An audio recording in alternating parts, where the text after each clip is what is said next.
Un truc qui m'a vraiment particulièrement marqué, c'est que j'ai dansé sur la banquise en plein milieu du Groenland. Ouais, c'était incroyable.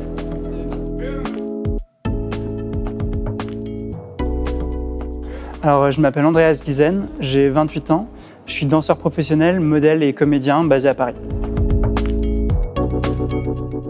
Alors, mon style de danse, c'est plutôt le classique, mais je suis plutôt ouvert à tout. En fait, j'ai commencé la danse à Toulouse et j'étais un des seuls garçons là-bas. Et en fait, c'est ma mère qui m'a inscrit dans un cours de danse pour la première fois. L'idée était que j'intègre un parcours scolaire dans lequel on soit le moins nombreux possible dans les classes scolaires. Et en fait, mes parents se sont dit que le mieux, c'était d'intégrer un conservatoire pour pouvoir accéder à ce genre d'enseignement. Et comme la musique n'a pas marché parce que j'étais hyper actif, on m'a mis dans la danse. Et de fil en aiguille, une chose en entraînant une autre, j'ai poursuivi. C'est devenu une passion et c'est comme ça en fait qu'on a envie de se lever tous les matins pour danser, de faire quelque chose qu'on aime, quoi. C'est forcément plus dur que ce qu'on imagine parce que un rêve, on se le met avec certaines choses, mais c'est au final quand on prend du recul dessus, c'est quand même incroyable de pouvoir faire ça, de pouvoir vivre de sa passion, surtout de nos jours. C'est vraiment incroyable. Pour moi déjà, c'est l'art du corps et c'est surtout le moyen le plus rapide et le plus efficace de faire passer un message.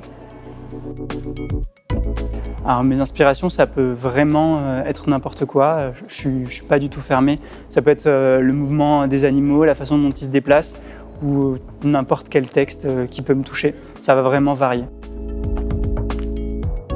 Celui qui me marque le plus, c'est Carlos Acosta, un danseur classique cubain qui est vraiment extraordinaire.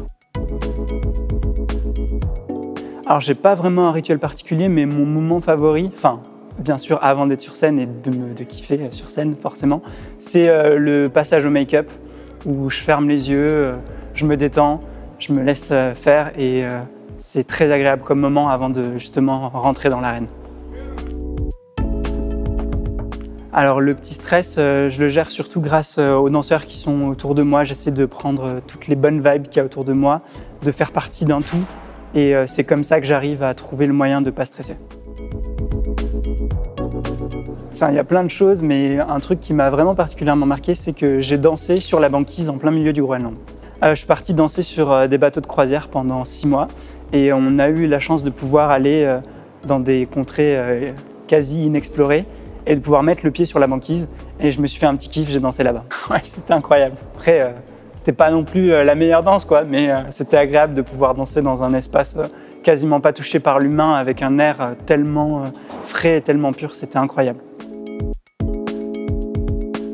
Au vu de la situation actuelle, c'est très compliqué de pouvoir prévoir quelque chose, mais on croise les doigts, peut-être un long métrage. Un peu de danse et un peu... je peux pas en dire plus pour le moment. La danse change le monde parce que pour moi, c'est un moyen d'expression universel, plus libre et beaucoup plus puissant que le langage. En fait, quand on a des mots, on a un concept à travers le mot et parfois on s'enferme dans ce concept.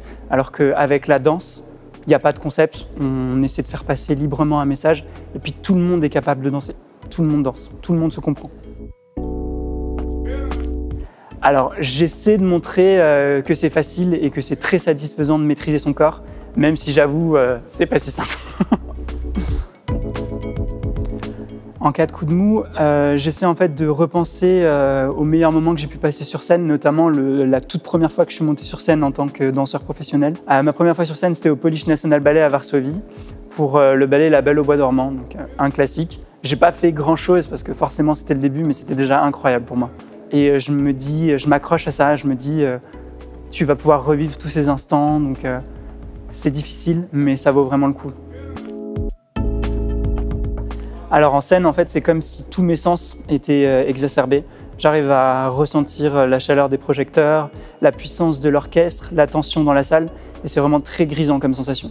C'est presque comme si c'était une drogue, quoi. Ça devient une drogue.